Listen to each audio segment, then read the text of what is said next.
Our next speaker is Dr. Shiva Mihan, Curator of the Islamic Collections, Persianate World at the British Museum, and of course, the President of the Association.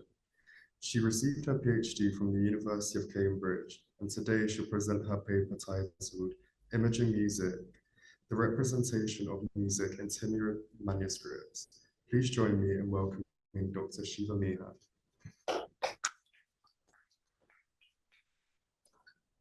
Anything about Timurid art and culture is absolutely delightful. And I have greatly enjoyed the paper so far. I'm not a music expert, it's known to most of you, but I've been working with manuscripts, very beautiful ones. And usually they are illuminated and illustrated, and it's a joy to hold them in your hand. So today I'm going to share this joy with you. We'll look at the illustrations of imaging music at the court of Timurid Prince Baysunghur, who lived from 1397 to 1433. And we're going to contemplate and see if these images tell us anything from the vibrant cultural world of Prince Baysunghur.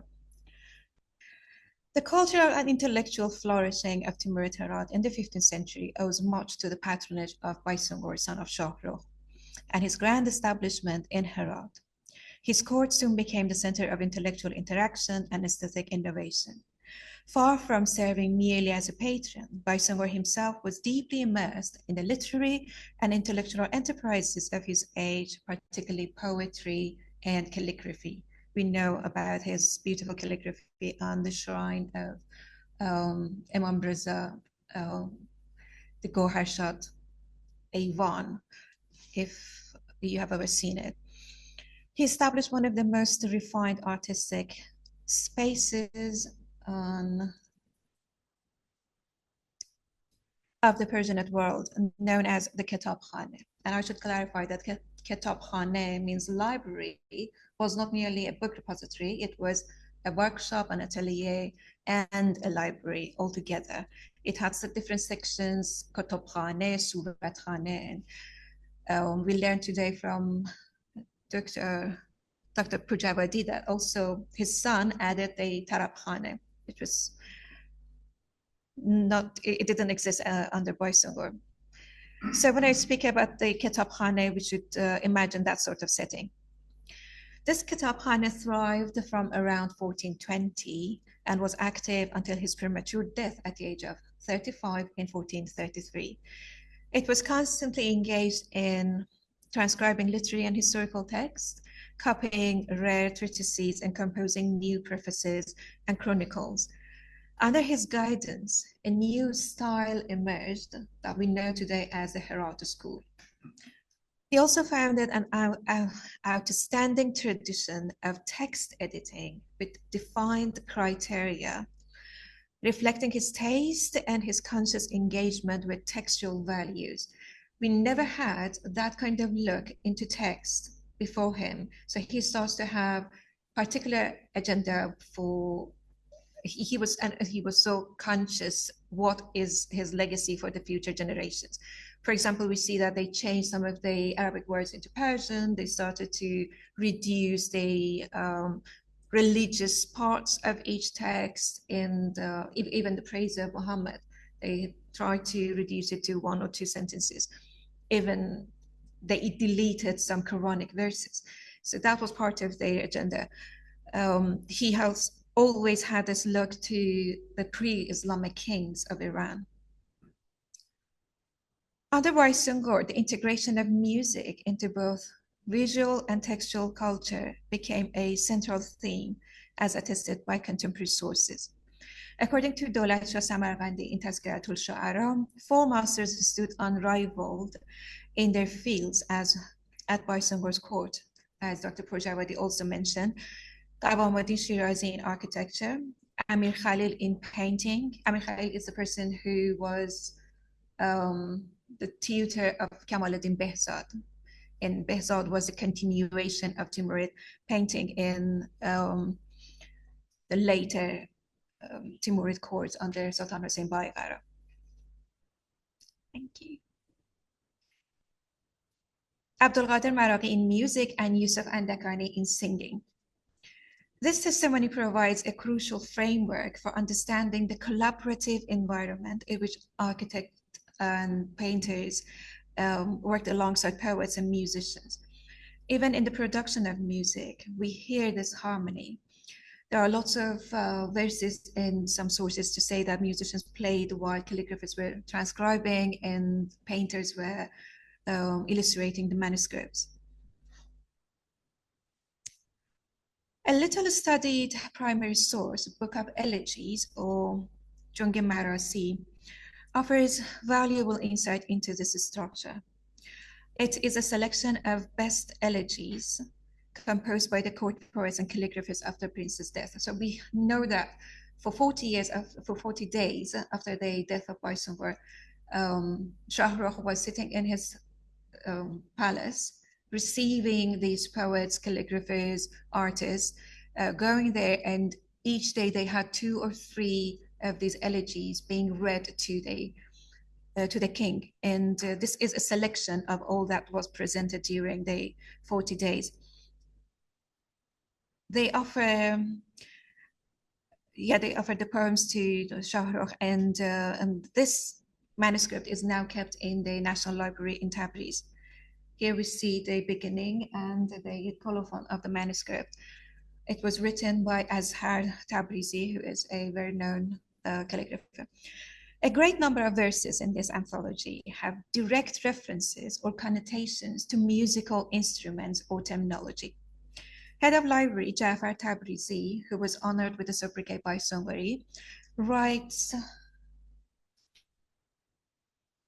the first line: "Ever in harmony was his assembly with sweet melodies. Now the ear of the art masters are bereft of those songs." And the well-known court poet Maulana Asefi writes, "The garden of your feast has turned into a dried rose garden. All the minstrels in your absence linger without song." This verse also contains a wordplay without leaves and without songs, bibag and binava, which means a destitute person. And it also therefore refers to the financial support of the patron that is no longer exists. Maulana Asefi adds in another poem that since the prince has passed, music itself has ceased. درون پرده سرای تو عود و بربط و چنگ گرفته گوشه و هر یک ز هم جدا مانده. Within your court, the lute, the barbet, and the harp have each withdrawn into seclusion, apart from one another. These verses also provide a list of the instruments used in Baysunghur's gatherings, which I highlighted. You can see them. Ney, flute, oud, lute, agree, a kind of lute. I skip translations. Barbet, qanun, sornai, tambur, kus, daire, daf, and chang. Among these, the lute, harp, and the flute are mentioned most frequently. In one particular case, the Book of Elegy gives us the name of an individual that have apparently been a flute player in the court, and we otherwise wouldn't know his name. And it's a generic name, it's Haji, but it says یک دم خوش بر نیاید بعد از این از نی دگر صد رهر بنوازدش حاجی صفا شد مرورا. No sweet sound shall ever rise again from the flute. Though Haji plays it 100 times, its charm has gone. Here also Safa refers to the Gushe in Shur. Another important reference to the court singer Yusuf Andikani or Andigani comes in this Book of Elegies or Junge Maraghi. And it shows that how dear it was to the prince, he was to the prince. Dawlat Shah Samarkandi tells us that Baysunghur's brother Ibrahim Sultan, we heard the story this morning, you sent the 100,000 gold coins, and Baysunghur said, "I'm not selling my Yusuf." And he says, "My Yusuf," which is important. So Wahidi himself was a poet and artist, describes Andakani's immense sorrow in this line. سوخت در دایره درد به صد غم یوسف جایان است که چون عود بسوزد خود را. Yusuf is burned in the circle of pain with 100 griefs. It is fitting that like incense he would burn himself away. These elegies are not simple to translate because they are layered, and as you see, there are lots of connotations at the same time. Circle or daire is also the name of a musical instrument, and oud means both the lute and incense. Music appears in Baysunghur's manuscripts of many genres, from romances to epics and to anthologies and treatises, often depicted alongside scenes of feasting, love, and hunts. Baysunghur's passion for music is visible in his patronage and in his personal engagement. He is often illustrated as listening to music while drinking wine and surrounded by the nobles and attendants. These images are not generic. They represent individual portraits.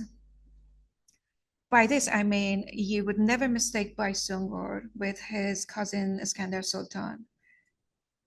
It's so obvious that his features are repeatedly seen, and you can tell this is him. He's recognizable.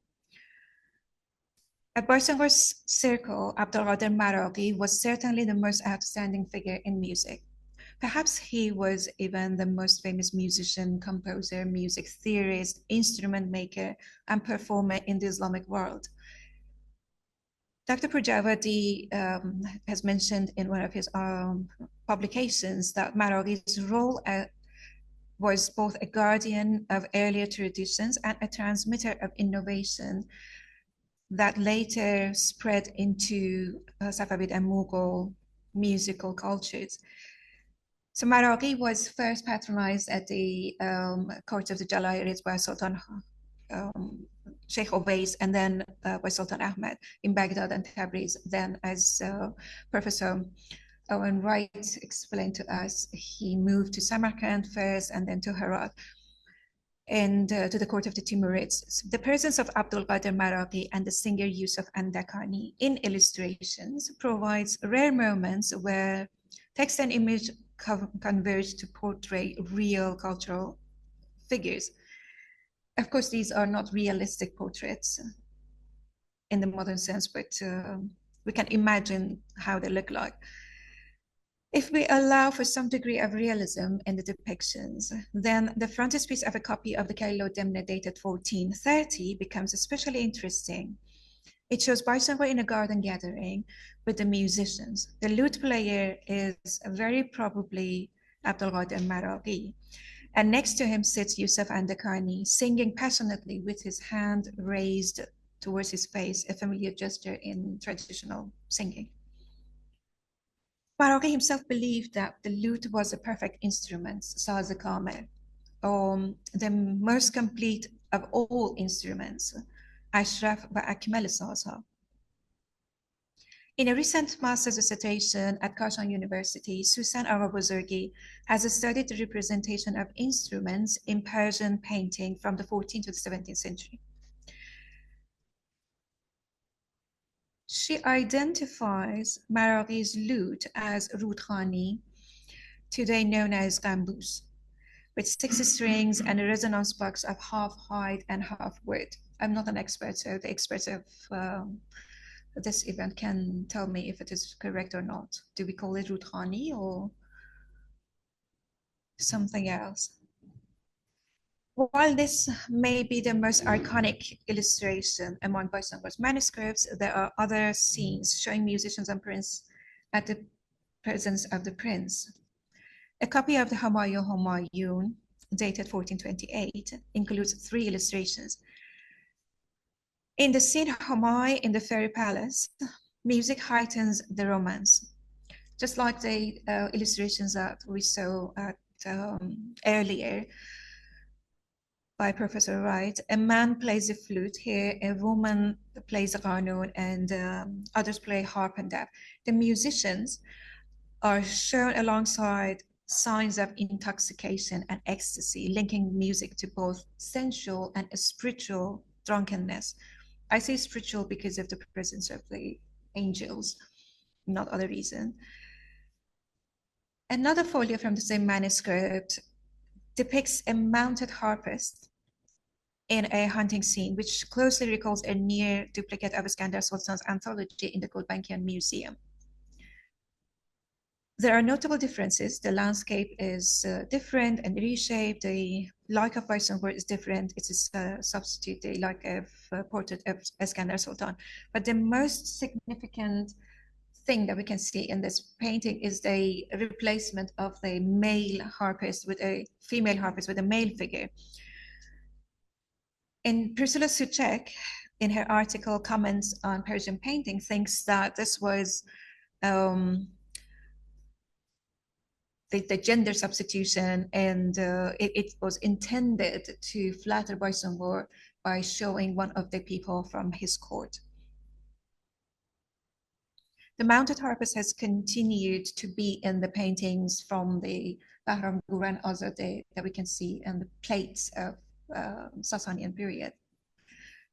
The last example comes from a manuscript containing several rare treatises, including the Rasaleh Chang, Treatise of the Harp, composed by Kamaluddin Maraghi. The text narrates the story of a mystic conversing with a harp about the profound sadness of his music. This recalls Rumi's famous Listen to the Flute or Beshna az Ney, where the instrument's sorrow stems from separation from its source. This manuscript also contains 7 paintings. One of these paintings shows Baysunghur in his private environment, like the harem and with female entourage. And you can see the musicians are playing harp, daf, and flute. In addition to offering a rare glimpse to the prince's more private world, the presence of female musicians demonstrate their recognized role in performance and court culture. This is not an isolated case. We saw other examples earlier. Female musicians appear frequently in Persian paintings of all periods. And musical diversity in this period is also reflected in the iconography of instruments. Harps, lutes, tambours, qarnuns, dafs, and wind instruments all appear in these paintings. The exceptional variety of instruments depicted in Timurid paintings is consistent with textual references to Maraghi's treatises. This alignment between theoretical and visual evidence strengthens the case that manuscript illustrations offer reliable insights into historical practices. As Professor Wright suggested, we can read these iconographical documents, and this is what a student at the Kashan University has done. Has looked at these instruments and have tried to bring back the forgotten instruments from those times. She also has listed a number of instruments mentioned by Maraghi in Jami' al-Alhan, and we can see that the list of the instruments that Maraghi is mentioning is far more than any other music treatise in the 14th and 15th centuries. So the depiction of music and musicians in Baysunghur manuscripts reveal the centrality of music as a cultural practice. The portraits of ʿAbd Maraghi and Yusuf Andikani, when read alongside Dawlat Shah's account, provide invaluable evidence for a lived reality of performance at the Timurid court. These illustrations show the entangled relationship between image, sound, text in the 15th century Iran. So in Baysunghur's Herat, music was not only heard, but also written, painted, and remembered. Thank you.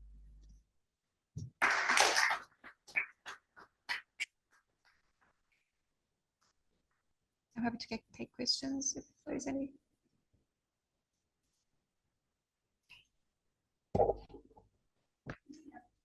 Yes, Anna.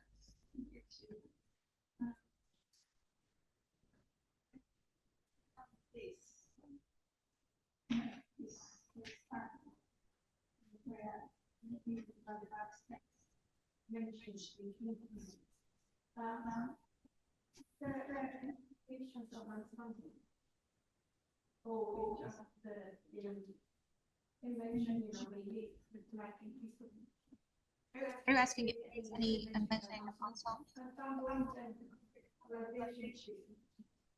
Yes. This particular text, which is Jangi Marasi, is being published by someone called Dr. Ali Pool, and he has looked at it very deeply. In this particular page, the text, we do not have the names of an ensemble saying that these people were gathering to make this music, but there are references to ensembles as a general thing, like these circles of music that we have, and they are not being there anymore. And the prince is gone, they are destitute, they are, you know, but it's not like we know the names of all people. We have a person who was playing Ney, we know the other people who have been mentioned in other texts, but very generic names like Khaje or Haji. So we are not sure what was the real name. And we can just imagine from the pictorial sources how they would look like. And I think the most complete set of setting of musicians is in this picture that I have. Yeah.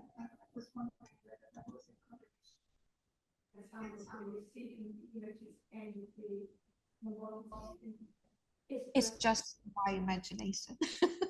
I would like to think that these two people are ʿAbd Maraghi and Yusuf Andikani because of the singing gesture. I think we can be sure about him being the like of Yusuf Andikani, but no, there is no direct, I wish there was, but no, we do not have that kind of evidence, unfortunately. Yes, Dr. Bujodi. You mentioned yeah. Is a middle Persian term, and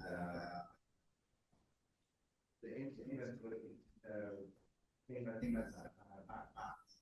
This term was used primitively in the earliest period. And early references to roots on E can be found in the species of nature of the reed, on me or on tin, and I think it was just an alternative name for this instrument that you're showing is kind of revolving, which is skin generated instrument. That's my observation. Yeah, thank you so much. Thank you so much. Yes, probably. I'm not an expert. But... This June, I met in Istanbul. That is reconstructed from Maraghi, and it called Rukani and Shurani, and also